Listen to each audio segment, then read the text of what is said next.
¿m?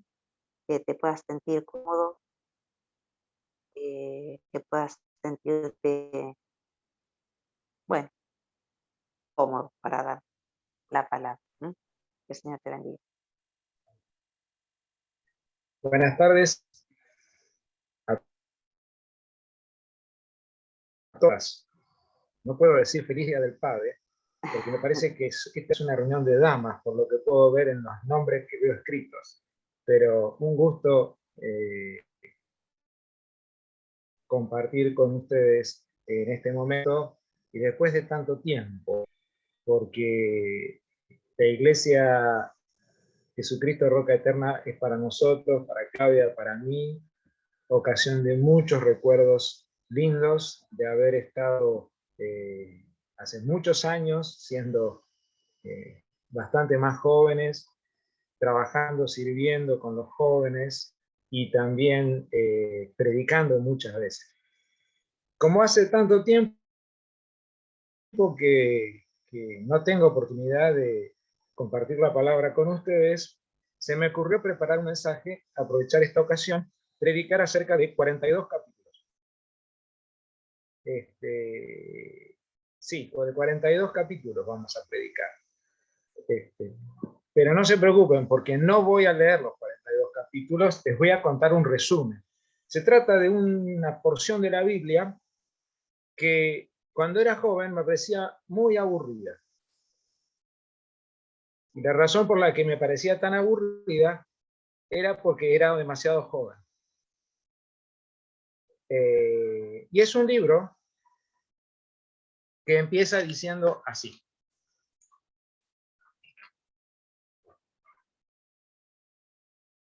Hubo en tierra de Uz un varón llamado Job. Y era este hombre perfecto y recto, temeroso de Dios y apartado del mal. Y le nacieron 7 hijos y 3 hijas. Su hacienda era 7.000 ovejas, 3.000 camellos, 500 yuntas de bueyes, 500 asnas y muchísimos criados. Y era aquel varón más grande que todos los orientales. E iban a sus hijos y hacían banquetes en sus casas, cada uno en su día, y enviaban a llamar a sus 3 hermanas para que comiesen y bebiesen con ellos.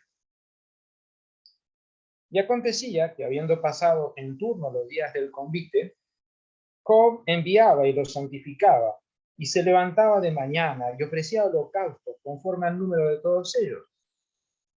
Porque decía Job, quizás habrán pecado mis hijos, y habrán blasfemado contra Dios en sus corazones. De esta manera hacía todos los días. Un día vinieron a presentarse delante de Jehová los hijos de Dios, entre los cuales vino también Satanás. Y dijo Jehová a Satanás, ¿de dónde vienes? Respondiendo Satanás a Jehová, dijo, de rodear la tierra y de andar por ella. Y Jehová dijo a Satanás, ¿no has considerado a mi siervo Job, que no hay otro como él en la tierra, varón perfecto y recto, temeroso de Dios y apartado del mal? Respondiendo Satanás a Jehová, dijo, ¿acaso teme Job a Dios de balde? ¿No le has cercado alrededor a él y a su casa y a todo lo que tiene? Al trabajo de sus manos has dado bendición, por tanto sus bienes han aumentado sobre la tierra. Pero ahora extiende ahora tu mano y toca todo lo que tiene y verás si no blasfema contra ti en tu misma presencia. Dijo Jehová a Satanás, he aquí todo lo que tiene está en tu mano, solamente no pongas tu mano sobre él. Y salió Satanás de delante de Jehová. Y un día aconteció que sus hijos e hijas comían y bebían vino en casa de su hermano el primogénito. Y vino un mensajero a Job y le dijo, estaban arando los bueyes y las asnas paciendo cerca de ellos, y acometieron los sabeos y los tomaron, y mataron a los criados a filo de espada. Solamente escapé yo para darte la noticia. Aún estaba este hablando, cuando vino otro que dijo, fuego de Dios cayó del cielo, que quemó las ovejas y a los pastores y los consumió. Solamente escapé yo para darte la noticia. Todavía estaba hablando, y vino otro que dijo, los caldeos hicieron 3 escuadrones y arremetieron contra los camellos y se los llevaron y mataron a los criados a filo de espada. Y solamente escapé yo para darte la noticia.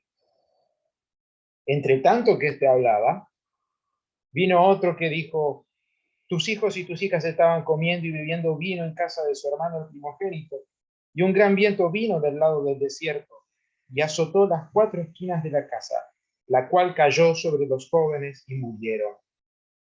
Y solamente escapé yo para darte la noticia. Entonces Job se levantó y rasgó su manto y rasuró su cabeza, y se postró en tierra y adoró. Y dijo, desnudo salí del vientre de mi madre, y desnudo volveré allá. Jehová dio y Jehová quitó. Sea el nombre de Jehová bendito. En todo esto no pecó Job, ni atribuyó a Dios de propósito alguno. ¿Cuál es el tema de este libro, del libro de Job? Les hago el resumen del libro. Leímos el capítulo 1 y más o menos se dan cuenta de la historia. Un hombre bueno, un hombre perfecto, un hombre sin falta. Dios permite que sea probado de una manera que nosotros no podemos imaginar, hasta tal punto que muchos consideran que el libro es palabra de Dios, ciertamente, una especie de historia ilustrada, una enseñanza ilustrada, ¿no? Por la cantidad de tragedia que ocurre en la casa, en la vida de una persona en un solo día. Que sigue la tragedia, porque en el capítulo 2 le siguen pasando cosas a Job. Se enferma. Su propia esposa le dice que maldiga a Dios y se muera de una vez para terminar con todo eso. A partir del capítulo 3 aparecen amigos que al principio parece que entienden lo que sufren junto con Job, se compadecen de Job, pero empiezan a discutir con él. Lo que Job dice es, yo no hice nada malo para que esto me pase. ¿Por qué, Señor, me pasa esto? ¿Por qué me pasa todo esto? Si yo he sido fiel, si yo he sido justo, si yo he sido bueno. Los amigos que al principio de los capítulos, de los 35 capítulos que hay en el medio, más o menos, van dialogando entre ellos. Al principio hablan sobre la soberanía de Dios, tratan de consolar a Job, pero en un determinado momento empiezan a decir, ¿no será que vos has hecho algo que está mal? Y terminan acusándolo, sus amigos, acusándolo de haber hecho cosas por las cuales le está pasando lo que le pasa. Y Job insiste en su inocencia, capítulo tras capítulo. Yo no hice nada para llegar a vivir esto que me toca vivir. Aparece un cuarto amigo que hace un poco un resumen de todos los amigos anteriores, un poco más joven. Finalmente habla Dios. Y lo que Dios dice, en realidad, no nos da la respuesta que esperábamos. Claro, porque nosotros, nuestra manera de pensar sería, el tema del libro es el sufrimiento. ¿Por qué sufrimos? Y el libro, que habla, todo el libro está basado en el tema del sufrimiento, la única respuesta que nos da es la respuesta que nos da Dios. No tenemos la capacidad, como seres humanos, para entender a Dios y entender por qué pasan las cosas. Hay muchas cosas que no sabemos. Esas pertenecen a nuestro Dios y a nuestro Salvador. El libro termina con Job reconociendo su ignorancia delante de Dios. He aquí, yo de oídas te había conocido, ahora mis ojos te ven. Job reprende a Dios reprende a los amigos, les dice, ustedes no han sido justos como Job, que reconoció que la culpa no era de él, sino que le quisieron echar la culpa a él, por lo tanto no fueron justos conmigo directamente, porque daban una explicación errada de por qué Job sufría. Así que Job termina orando por sus amigos, para que Dios los perdone.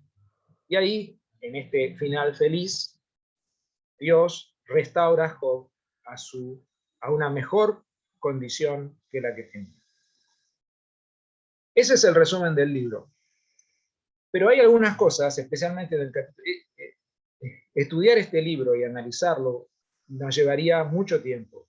Pero hay algunas cosas que yo quisiera señalar que están en este primer capítulo. La primera de todas es que Job dice aquí, versículo 1, que había un hombre que era perfecto y recto, temeroso de Dios y apartado del mal. Así era Job, perfecto, recto, temeroso de Dios y apartado del mal. Fíjense que el texto no dice que esto es una situación ideal, más bien que es una situación imposible. Más bien lo que nos está planteando es un modelo de persona que agradaba a Dios. Y la primera cosa que deberíamos preguntarnos solamente en este primer versículo es, ¿cómo está mi relación y mi situación delante de Dios? Una persona que en su mente, en su pensamiento, en su corazón, en sus acciones, en sus palabras, en su manera de ver la vida, tenía a Dios como principio rector. Seguramente yo me hallo en falta cuando me examino y me comparo con lo que era Job, porque me doy cuenta de cuánto es lo que me hace falta recorrer en muchas áreas de mi vida. Pero el hecho de que yo deduzca o llegue a la conclusión de que no estoy a la altura de lo que Job era, no significa que no debo aspirar a ello. Sed pues vosotros perfectos, como vuestro Padre que está en los cielos es perfecto, dijo Jesús. Y cuando uno escucha eso dice, no, pero nadie puede ser perfecto como Dios. Nadie puede ser perfecto como nuestro Padre celestial. La cuestión no es si podemos o no ser perfectos. La cuestión es que se nos dice que lo seamos. Por lo tanto, nosotros tenemos que apuntar en esa dirección, corriendo nuestra carrera de vida con todas nuestras fuerzas enfocadas en eso, con la mirada puesta en Dios, el autor y consumador de nuestra fe, con la vida centrada alrededor de Él, percibiendo que Él está en cada detalle y en cada momento, que no hay espacios en nuestra vida que están escondidos de la luz de Dios. Aunque nosotros querramos disimularlos, aunque nosotros no le demos el espacio para que Él intervenga en esa parte, lo que nos estamos perdiendo, nos estamos perjudicando a nosotros mismos cuando no le dejamos a Dios obrar por Jesús en cada parte de nuestra vida. Dios bendecía a este hombre, porque era un hombre justo y un hombre bueno. Dios bendice a cada uno de sus hijos. Dios tiene cuidado de sus hijos en la situación que están atravesando. No se trata de una evaluación sobre, bueno, a ver cuán rico o menos rico soy, cuán sano o cuán poco sano soy, qué tan enfermo estoy en mi salud física o mental o emocional, aún en mi vida espiritual. Dios quiere bendecirnos. Dios nos bendice. Muchas de las veces Dios somos tan torpes que no nos damos cuenta de que Dios nos está bendiciendo y nos estamos perdiendo de percibir que ya Dios está bendiciendo nuestra vida.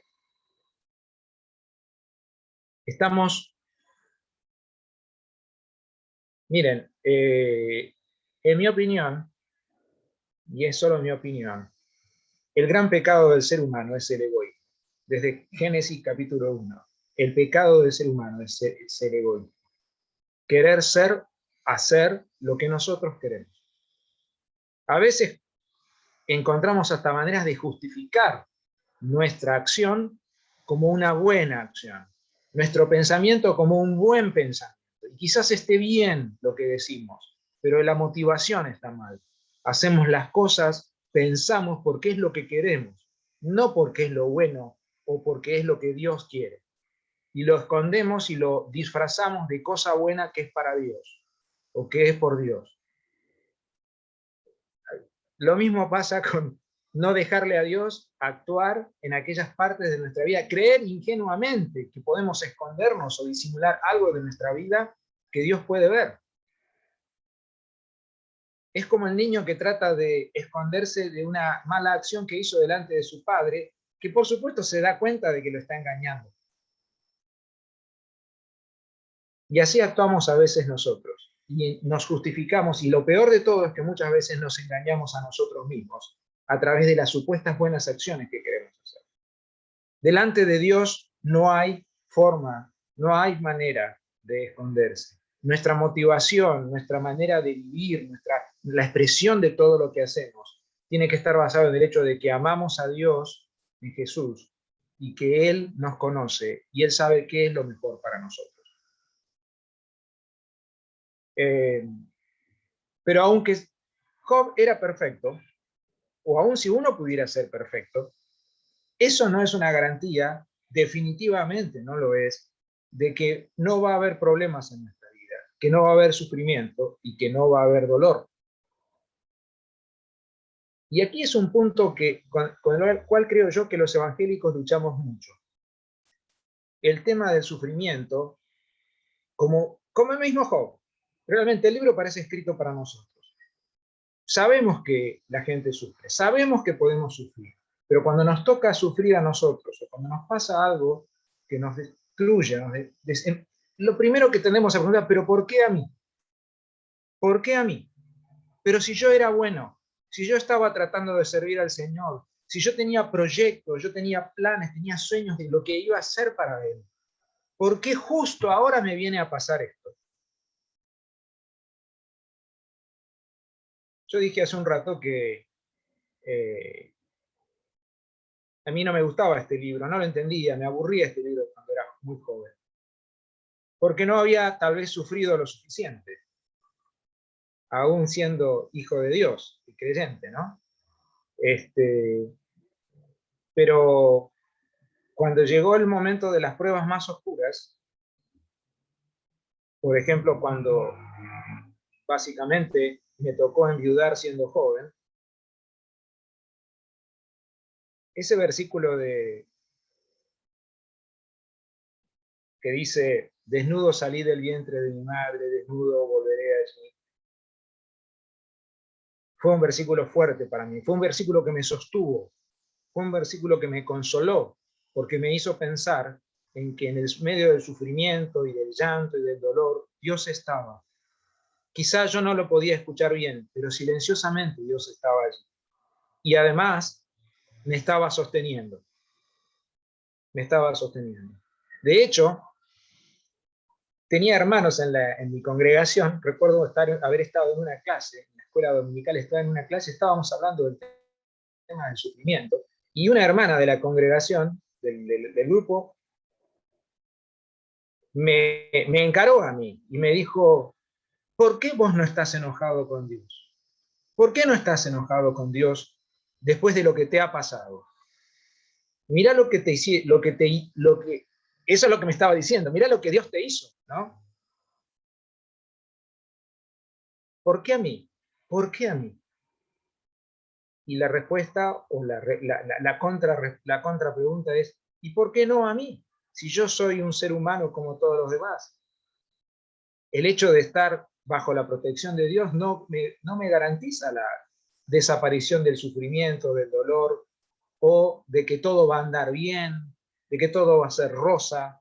Y lo decimos, y decimos, por supuesto, la vida no va a ser un camino de rosas, siempre va a haber espinas, el sufrimiento sí. Decimos todas estas cosas, pero el día que el dolor nos golpea, y nos golpea fuerte, la prueba nos golpea fuerte, muchas veces llegamos a estar como Job. Señor, ¿por qué? A Dios no le molesta, ¿eh? A Dios no le molesta que le preguntemos por qué.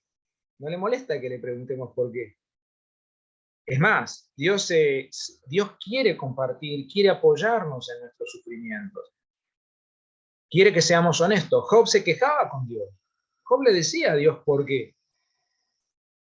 ¿Por qué me pasa esto? No se justificaba. Él no decía, ¿por qué me pasa esto si yo soy tan bueno? Él decía, pueden leer el libro, ¿no? Todas las conversaciones entre Job y los amigos. Yo he sido una persona buena, pero ¿por qué me pasó esto? ¿Por qué me pasan estas cosas? ¿Pero qué me pasa todo esto? Como dije, el libro solamente nos da una palabra de aliento en que Dios sabe y Dios está proveyendo. Viene toda esta tragedia, pierde todo, una cosa que me impresionó en estos días, pensaba yo, en estos días especialmente, no me había fijado en esto antes, es que Job oraba por sus hijos. Era un hombre justo que oraba por sus hijos. Y oraba por sus hijos pensando que quizás sus hijos se habrían mandado alguna macana cuando estaban en sus fiestas, ¿no? Porque se reunían en la casa de cada uno por turno para hacer fiesta. No sé, imagino a Job como una persona que trató de transmitirle a sus hijos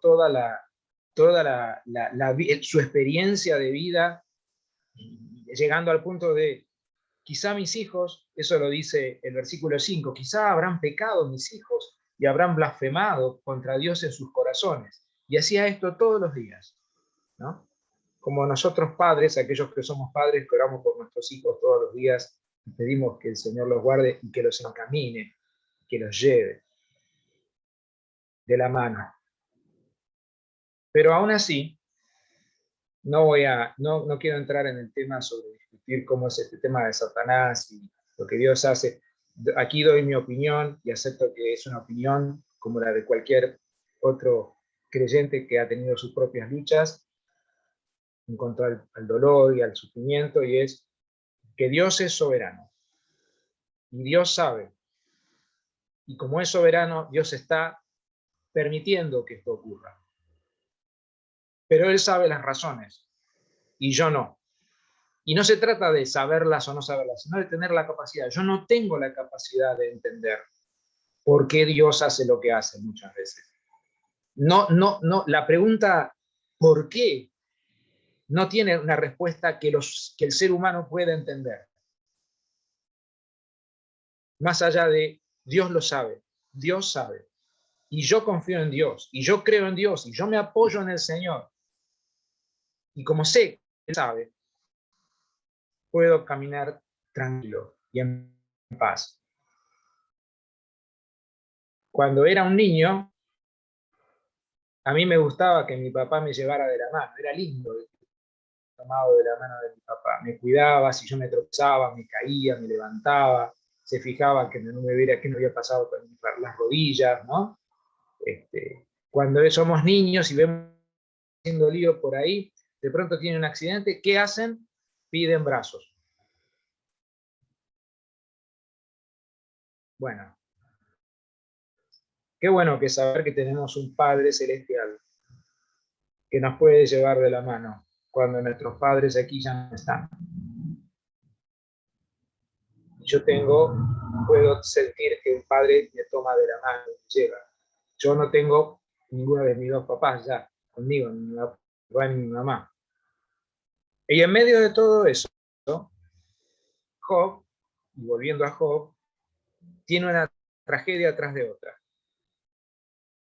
Una atrás de otra. Yo no sé si alguna vez alguien, a mí no me pasó nunca algo así, ¿no? Tan tremendo como lo que le pasó a Job.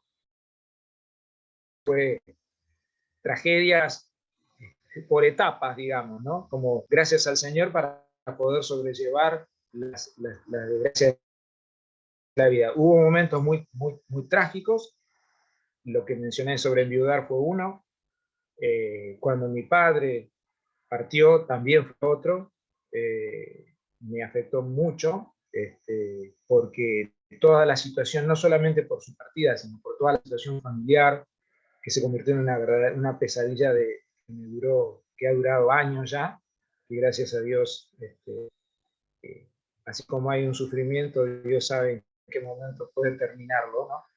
Y Él sabe cuándo es el momento preciso. Pero desgracias hemos tenido todos, tragedias hemos tenido todos, y de pronto te encontrás que parece que nada tiene sentido, porque todo el mundo se te vino abajo. Tenías una estructura de cómo pensabas construir tu vida, tu familia, una muerte prematura, una vida que tenía todo un futuro por delante, infinitas oportunidades, y de pronto se va fuera de tiempo, como decía un amigo, un hermano de la fe, que decía que siempre las pérdidas son más fuertes cuando la secuencia no es la que uno esperaba, ¿no? Y pasan, con lo que yo mencioné, como lo que me pasó a mí, como lo que vivimos en estos días, también, como familia. ¿Y qué vamos a hacer? ¿Cómo vamos a responder? Aquí dice que Job sabía cómo hacerlo. Job es el modelo para saber cómo hacerlo. Dice el versículo 20, cuando Job escuchó todo este desastre, toda esta noticia, se levantó, se rasgó el manto, eso es un gesto de dolor típico de los orientales, se rasuró la cabeza, se postró en tierra y adoró.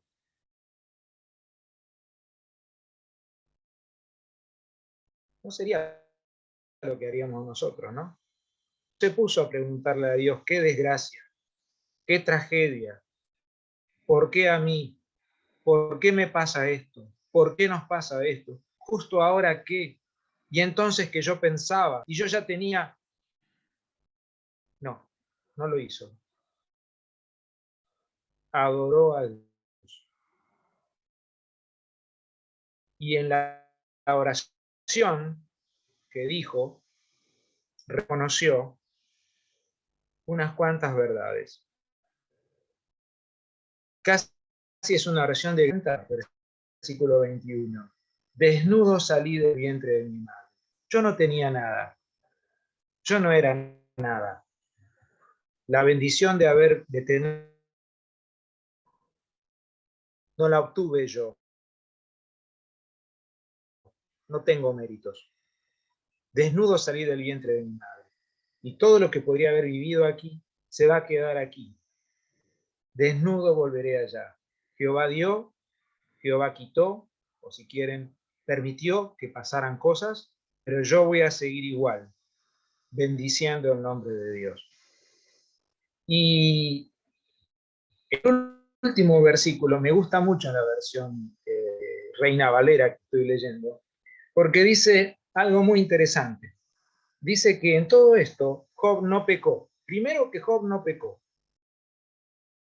lo cual por oposición nos podría hacer pensar, cuidado, que según como nosotros reaccionemos, puede ser que estemos pecando contra Dios. Aún no queramos. Me pasó una desgracia. Estoy enojado con Dios. ¿Nunca escucharon eso? Sí, ¿no?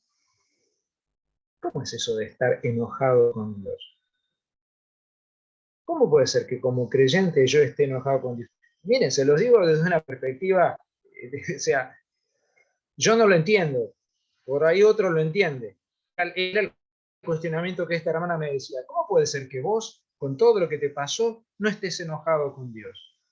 Y me podría haber pasado a mí como le pasó a otro. La gente tiene un ciclo de vida, hay accidentes, hay imprevistos. ¿Qué le voy a decir a Dios? ¿Yo era mejor para no tener que sufrir? ¿No? ¿Hacer que sufra otro en vez de que sufra yo? ¿Qué le voy a decir a Dios? ¿Cómo le voy a decir eso? Claro, ¿qué pasaba? La hermana de la cual les cuento, ella tenía su propio cuestionamiento sobre un problema con su hijo que había sufrido un accidente. Entonces ella era la que estaba enojada con Dios. Y yo no me había enojado. Este, este, ¿Por qué? Porque enojarse con Dios, y perdonen si es muy fuerte, de alguna manera Dios nos acepta, y Dios conoce nuestro corazón, y Dios conoce nuestro sufrimiento, pero enojarse intelectualmente con Dios, en un sentido, es pecar, porque Dios es más sabio que yo. Dios es omnisciente, Él lo sabe todo. Dios es omnipotente, Él lo puede todo y yo no. Entonces, yo no quiero encontrarme luchando contra Dios, ¿no? Peleándome con Dios, como si fuera que yo pudiera ponerme a su altura. En este texto, que no solo que no pecó en todo esto, fíjense que está diciendo, el escritor está diciendo que no haberse enojado con Dios por todo lo que le pasó fue no pecar, porque como Dios. pero además no le atribuyó a Dios despropósito alguno. Me encanta esa frase. Dios sabe lo que hace. Dios está en control. Dios permite que las cosas pasen en los tiempos en que nada se mueve en este mundo sin el conocimiento perfecto y completo de Dios. No hay un despropósito. Nosotros somos los despropósitos en todo caso, o los despropositados, ¿no? Hacemos nuestros propios planes, pensamos que tenemos la justa, que hacemos nuestros planes muchas veces sin tener en cuenta a Dios para nada, y después le presentamos nuestros planes a Él pidiéndole que los bendiga, pero el plan es nuestro, no es de Dios. Cuando en realidad deberíamos hacer al revés. Debe decir, yo no tengo ningún plan. ¿Cuál es tu plan? Ninguno. Yo no tengo plan. Señor, ¿qué quieres que yo haga? Y arrancar de ese lado. Y dejar que Dios nos guíe por el camino que Él quiere, que puede ser un camino que no nos gusta o que no nos imaginábamos jamás, que no querríamos hacer, pero que es el mejor. No sé si alguna vez les pasó tener que haber hecho algo que no querían hacer.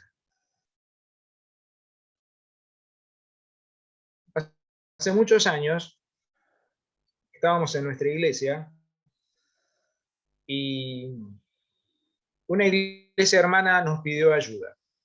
El pastor de la iglesia había salido y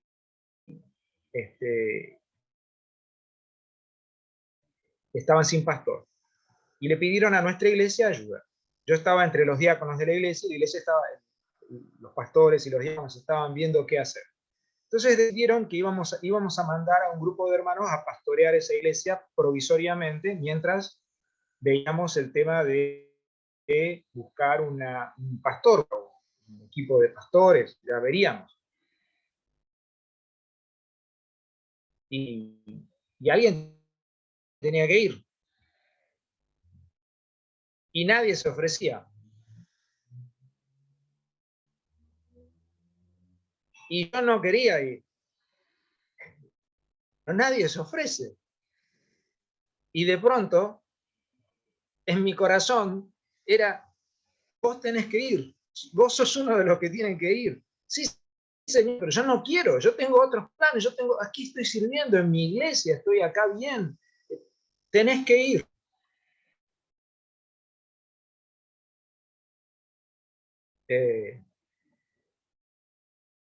Así que tuve que ir, porque no podía decir que no. Y cuando yo dije que bueno, está bien, y lo debo haber dicho así, más o menos, bueno, está bien, voy a ir yo. Y cuando yo dije eso, otro hermano que estaba ahí conmigo dijo, bueno, si Ricardo va, yo voy también. Y fuimos 3.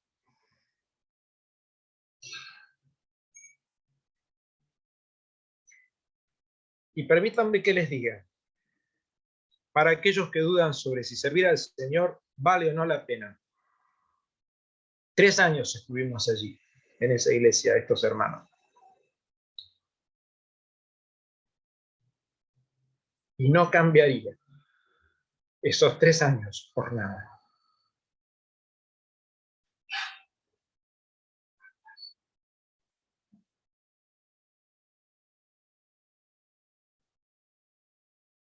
En todo esto no pecó Dios, ni atribuyó, no pecó Job, ni atribuyó a Dios despropósito alguno.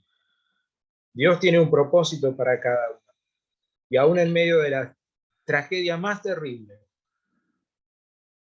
Dios puede usar tu vida, rearmar tu vida y darle otra dimensión y otro propósito, una nueva perspectiva del propósito para tu vida, que superan todo lo que viviste hasta ahora.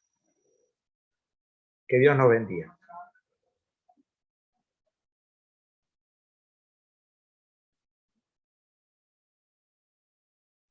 Bueno, hermosa palabra, realmente anima nuestros corazones y como decíamos, ¿no?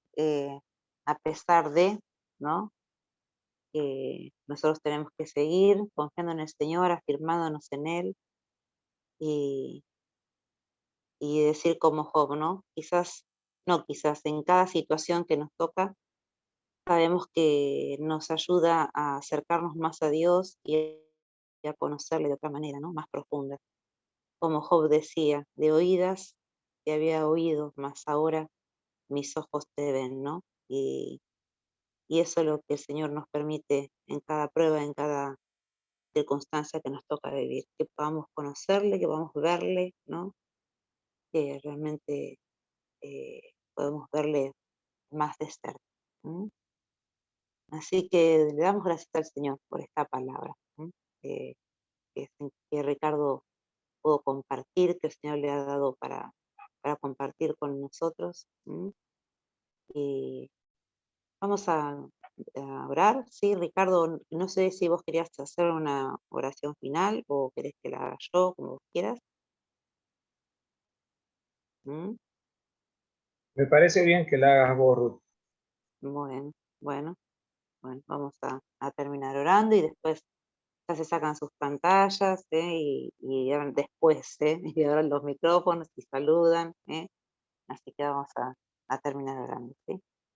Padre Celestial, gracias Señor porque realmente hablas a nuestros corazones, realmente Señor estabas hablando con tu Santo Espíritu ya desde el comienzo, Señor, cuando nuestro hermano compartía lo que le diste. Que realmente, Señor, sentía a través de la oración y no sé por qué lo callé, pero realmente, Señor, me venía al corazón cuando Job dice, pero yo sé que mi Redentor vive, yo sé que mi Redentor vive. Y a pesar de todas las cosas, Señor Jesucristo, vos sos el que nos redime, vos sos el que vive en nuestros corazones, el que nos sostiene, el que nos fortalece en cada prueba, en cada dificultad.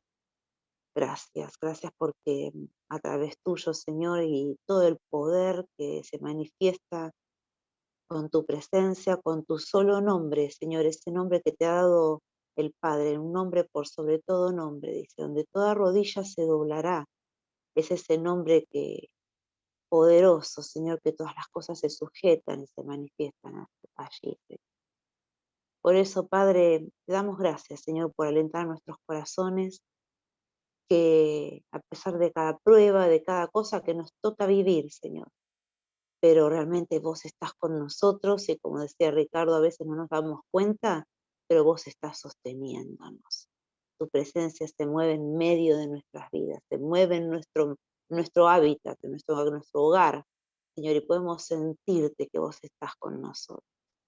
Señor, que realmente cada cosa nos acerque más a vos, nos tenga más pegaditos a vos. Realmente, Señor, tus brazos, como decía mi hermano, Señor, en esta tarde. Cuando somos niños y a veces nos caemos, nos gusta tener a nuestros padres que nos sostengan, que nos abracen, que nos mimen, que nos sanen las heridas, quizás en las rodillas. Y Señor, hay veces que necesitamos ese mimo de vos, ese, eso de que nos consueles en tus rodillas y realmente vos lo haces. Realmente sos precioso, Señor, y te damos gracias. Te damos gracias por ese cuidado que tenés para con cada uno de nosotros. Te damos gracias, Señor, por amarnos tanto. Te damos gracias, Señor, porque, como dijiste, en este mundo tendréis aflicción, pero confiad, yo he vencido al mundo. Por eso, Señor, te alabamos y te bendecimos. Te damos toda la gloria. Quédate en medio nuestro. En el nombre de Cristo Jesús. Amén y amén. Gracias.